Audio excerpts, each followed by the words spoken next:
दोस्तों, इस मूवी को आप हमारे टेलीग्राम चैनल से डाउनलोड कर सकते हो। चैनल का लिंक मैंने कमेंट में पिन कर दिया है। हेलो फ्रेंड्स, कैसे हैं आप सभी। अगर अभी तक आपने मेरे चैनल को सब्सक्राइब नहीं किया तो प्लीज जल्दी से कर लीजिए।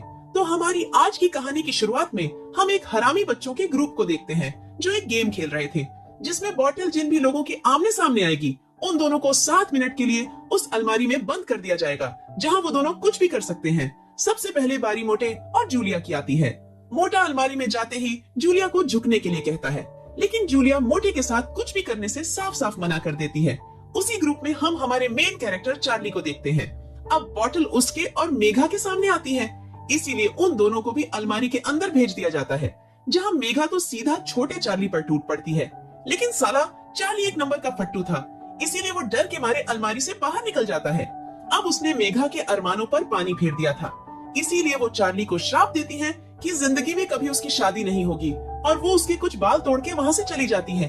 अब इसके बाद कहानी में सीधा 20 सालों बाद का सीन दिखाया जाता है, जहाँ चार्ली एक डेंटिस्ट बन चुका था और मोटा भी उसके बगल में ब्लैक में एक क्लिनिक चला रहा था। अब एक दिन चार्ली और मोटा एक शादी में जाते हैं, जहाँ दुल्हन खड़ी होकर सबके सामने चार्ली को थैंक यू बोलती है और सबसे कहती है कि मेरी शादी बस चार्ली की वजह से ही हो पाई है। लेकिन इधर चार्ली को घंटा कुछ समझ नहीं आ रहा था, उसने भला ऐसा क्या कर दिया था, ये तो हमें आगे ही पता चलेगा। खैर, जिसके बाद उस शादी में कैम नाम की एक लड़की आती है।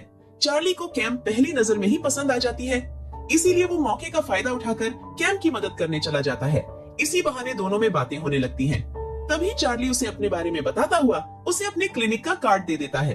तभी वहाँ पर साला मोटा भी आ जाता है जो कैम पर लाइन मारने लगता है, जिसके बाद कैम चार्ली को बाय बोलकर वहाँ से चली जाती है।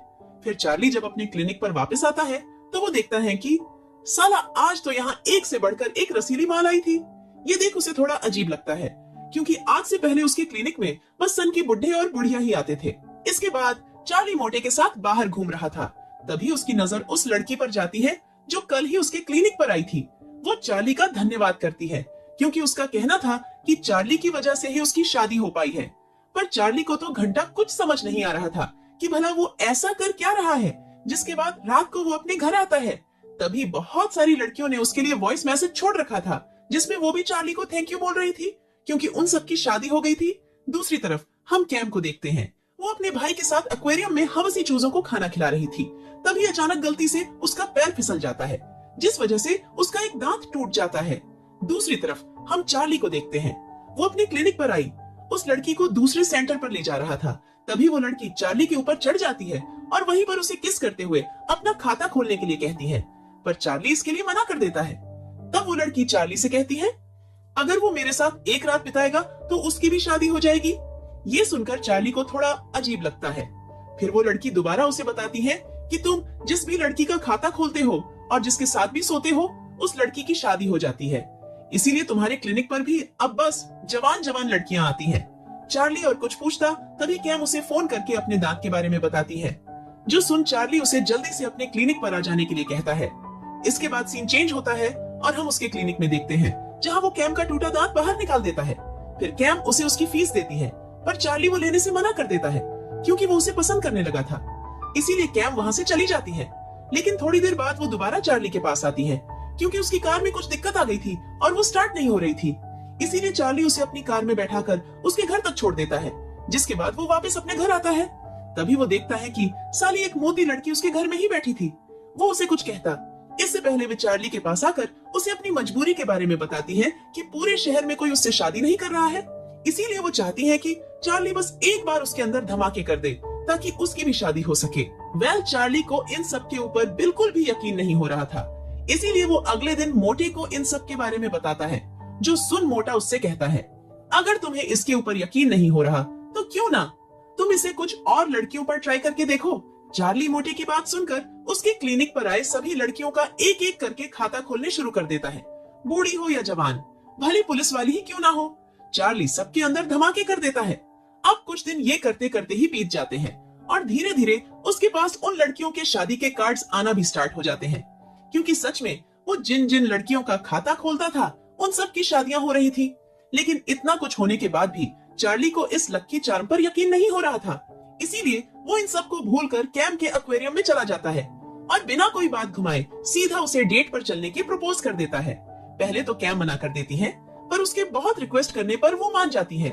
फिर रात होते ही चार्ली उसे अपने साथ बाहर ले जाता है, जहाँ वो दोनों खूब सारी मस्ती करते हैं। जिसके बाद चार्ली उसे अपनी हवेली पर ले जाता है और कैंडल लाइट डिनर करने के बाद उसके अंदर धमाके करने ही वाला होता है। तभी मोटा उसे कॉल करके उसकी किस्मत के बारे में याद दिलाता है कि अगर उसने कैम का खाता खोला तो उसकी भी शादी हो जाएगी। इसीलिए बेचारा खुद पर कंट्रोल रख के जल्दी से कोई बहाना बनाकर वहाँ से भाग जाता है। इधर कैम तो एकदम मूड में थी, पर बेचारी चार्ली भी क्या ही करता। खैर, अब अगले दिन हम चार्ली और मोटी को देखते हैं। उसके लक्की चार्म की वजह से उसकी तो एकदम फटी पड़ी थी।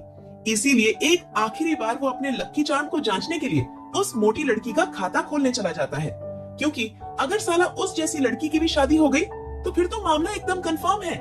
वेल, ऐसे ही कुछ दिन बीत जाते हैं और वो दोनों उस मोटी लड़की की शादी होने का इंतजार करने लगते हैं। तभी एक दिन चार्ली के दिमाग में एक आइडिया आता है। वो मोटे से कहता है कि क्यों ना तुम उस मोटी लड़की को डेट करो और शादी के दिन वहां से भाग जाना, जिससे मेरे ऊपर का श्राप भी टूट जाएगा। मोटा इसके लिए मान जाता है। जिसके बाद कुछ दिन बीत जाते हैं, पर मोटी की शादी नहीं होती। इसीलिए चार्ली को ये सब किस्मत विस्मत एकदम बेकार लगता है और वो जल्दी से कैम को कॉल करके उसके घर चला जाता है और बुरी तरीके से उसके अंदर धमाके करने लगता है। लेकिन अगले दिन जब चार्ली की आंखें खुलती हैं, तो वो टीवी में न्यूज देखता है जिसमें वही मोटी लड़की थी। दरअसल दूसरे देश के एक मोटे आदमी ने उससे शादी कर ली थी। ये देख भाई साहब, उसकी तो हालत खराब होने लगती है।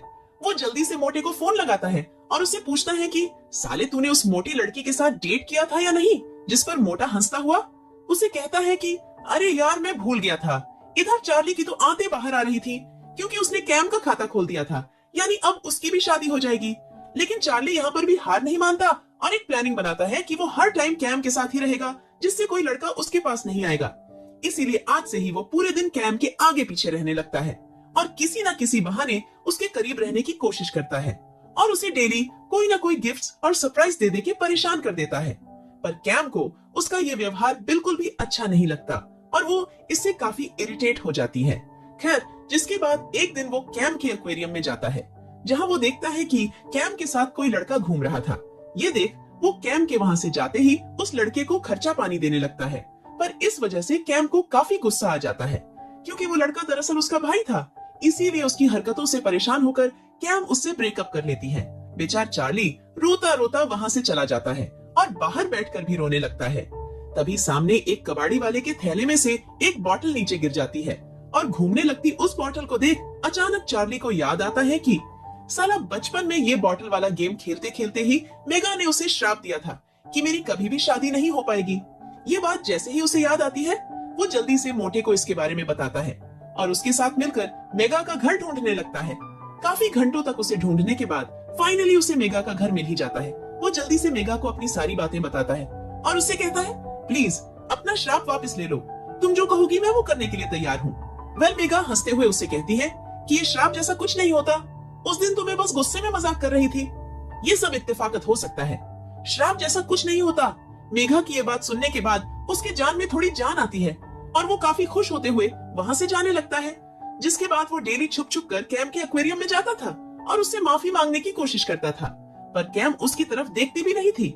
ऐसे ही कुछ महीने बीत जाते हैं।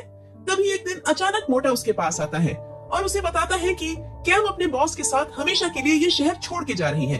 ये सुनते ही चार्ली जल्दी से अपनी धन्नो निकालकर एयरपोर्ट की तरफ जाने लगता है। किस्मत से चार्ली फ्लाइट टेक ऑफ होने से पहले ही कैम के पास पहुंच जाता है और उससे माफी मांगता हुआ उसे अपने दिल की बात बता देता है कि वो उससे कितना प्यार करता है। वो ये सब बस उसके श्राप की वजह से कर रहा था। तभी कैम उसे बताती है कि उसके बॉस की शादी पहले ही हो रखी है, वो तो बस शहर से बाहर कुछ काम के लिए जा रही थी और कुछ दिनों में वो वापस भी आ जाएगी। चार्ली ये सुनकर काफी खुश हो जाता है और वहीं पर कैम को शादी के लिए प्रपोज कर देता है। कैम भी उसे पसंद करती थी, इसीलिए वो चार्ली के प्रपोजल को एक्सेप्ट कर लेती है। वेल, इसी ब्यूटीफुल मोमेंट के साथ हमारी इस मूवी का द एंड हो जाता है। मूवी के एंड में हम मेघा को देखते हैं, जिसने सच में चार्ली को श्राप दिया था, सारी डायन कही की।